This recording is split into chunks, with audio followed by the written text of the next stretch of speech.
ప్రతిపక్ష పార్టీ వాళ్ళు చేతగానోళ్ళు, వాళ్ళు ఒక్క పరిశ్రమ తీసుకురాలేరు. కానీ బాధ ఎక్కడ వేస్తుందంటే మేము తీసుకొచ్చిన పరిశ్రమలపైన కేసులు వేస్తున్నారు. వాళ్ళ పార్టీకి చెందిన ఒక ఎంపీ ఏకంగా ఒక పెళ్ళేసి గూగుల్కి, టీసీఎస్కి, కాగ్నిసెంట్కి ల్యాండ్ ఎలా ఇస్తారని ప్రశ్నిస్తాడు. అంటే ఎంత అన్యాయం ఒక్కసారి ఆలోచించండి. వాళ్ళ పార్టీకి చెందిన ఎంపీ నిన్నగాక మొన్న ఒక జంపింగ్ జపాంగ్ ఉన్నాడు. ఈ పార్టీ నుంచి ఆ పార్టీ, ఆ పార్టీ నుంచి ఈ పార్టీకి జంపింగ్ చేసేవాడు ఇక్కడ ఉన్నాడు ఒక వ్యక్తి.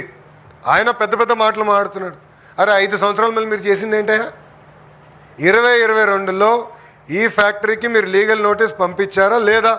సమాధానం చెప్పమనండి. ఎస్ఏఎల్ని ఆపాలని ప్రయత్నిస్తారు, దాల్మే సిమెంట్ ఫ్యాక్టరీని ఆపాలని ప్రయత్నిస్తారు.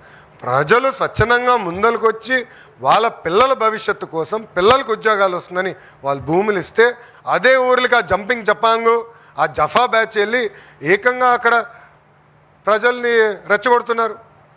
మేమెందుకు మిమ్మల్ని వదిలిపెడతాం? మేము లక్ష్యం పెట్టుకున్నాం 20 లక్షల ఉద్యోగాలు కల్పించాలని. ఆ లక్ష్యం సాధించే వరకు మేము ఎవరం పడుకోం. మంత్రివర్గం మేమందరం ఉన్నాం, శాసనసభ్యులుగా మేమందరం ఉన్నాం, మా గ్రాడ్యుయేట్ ఎమ్మెల్సీ గారు కూడా ఉన్నారు.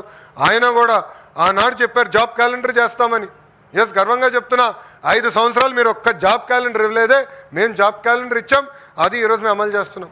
16,000 పోస్టులో డిఎస్సి మేము భర్తీ చేశాం, 150 రోజుల్లో చేశాం. మీరేసారు 250 కేసులు, 50 కేసులు కోర్టు కూడా కొట్టేసింది. మాకు ఆ చిత్తశుద్ధి ఉంది కనుకనే ఈరోజు స్టే కూడా రాలేదు. ఒక పద్ధతి ప్రకారం చేసుకుంటూ వెళ్తున్నాం. మీరు ఎన్ని ఆరోపణలు చేసినా నమ్మేదానికి ప్రజలు సిద్ధంగా లేరు. ప్రజల్లో చైతన్యం ఉంది, మా అందరిలో కూడా చైతన్యం ఉంది. నిరుద్యోగ యువకులకి పెద్ద ఎత్తున ఉద్యోగాలు కల్పించాలని మీకు నిజంగానే చిత్తశుద్ధి ఉంటే 5 సంవత్సరాలు ఎందుకు మీరు చేయలేదు? టీచర్ రిక్రూట్మెంట్ డిఎస్సి ఎందుకు చేయలేదు? జాబ్ క్యాలెండర్ ఎందుకు మీరు విడుదల చేయలేదు? 5 సంవత్సరాలు ఎందుకు మీరు రాయలసీమ కనీసం ఒక్క పరిశ్రమ తీసుకురాలేదని నేను సూటిగా ప్రశ్నిస్తున్నా. ఏది ఏమైనా నిరుద్యోగ యువకులకి మేము అండగా నిలబడతాం. వాళ్ళకి ఉద్యోగాలు కల్పించే లక్ష్యం మాది ఒకటే పెట్టుకున్నాం. అటు ప్రభుత్వం కానీ ఇటు ప్రైవేట్ రంగంలో కానీ పెద్ద ఎత్తున ఈరోజు ఉద్యోగాలు కల్పిస్తున్నాం. డిఎస్సి పూర్తి చేశాం, కానిస్టేబుల్ రిక్రూట్మెంట్ పూర్తి చేశాం, ఇప్పుడు జాబ్ క్యాలెండర్ విడుదల చేస్తున్నాం, అంగన్వాడీ టీచర్లు రిక్రూట్మెంట్ చేస్తున్నాం. ఇట్లా ఒక పద్ధతి ప్రకారం చేసుకుంటూ వెళ్తున్నాం. ఈరోజు మేము బోల్డ్గా డెసిషన్స్ తీసుకున్నాం కనుకనే మన రిపోర్ట్ కూడా చూసాం, ఎకనామిక్ రిపోర్ట్. మొదటిసారి ఆంధ్ర రాష్ట్రంలో ఐటీ ఎక్స్పోర్ట్స్ 32% పెరిగింది, 32%. ఎక్కడ లేని ఆంధ్ర రాష్ట్రం ఇప్పుడు సుమారుగా ఈ సంవత్సరం ఆఖరికల్లా 8,000 కోట్లు ఐటీ ఎక్స్పోర్ట్స్కి వస్తాం. ఇంకా చాలా పెరగాలి, ఎందుకంటే ఒక కర్ణాటక 4 లక్షల కోట్ల ఐటీ ఎక్స్పోర్ట్స్ చేస్తుంది, 4 lakh crores.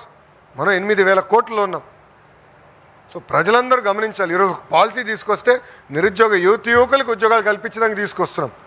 మేమేం భారతీయ సిమెంట్స్కి ఇవ్వట్లా, లేదంటే బ్రహ్మణి స్టీల్ లాంటి సంస్థలకు ఇవ్వట్లా.